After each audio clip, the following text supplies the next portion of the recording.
আসসালামু আলাইকুম সুধী দর্শক মণ্ডলী, আজকে আপনাদেরকে জানাবো অগ্নিস্বর কলার গাছের বিস্তারিত।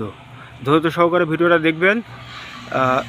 আজকে আপনাদেরকে এই অগ্নিস্বর কলার যাবতীয় সব প্রকার তথ্য দেব।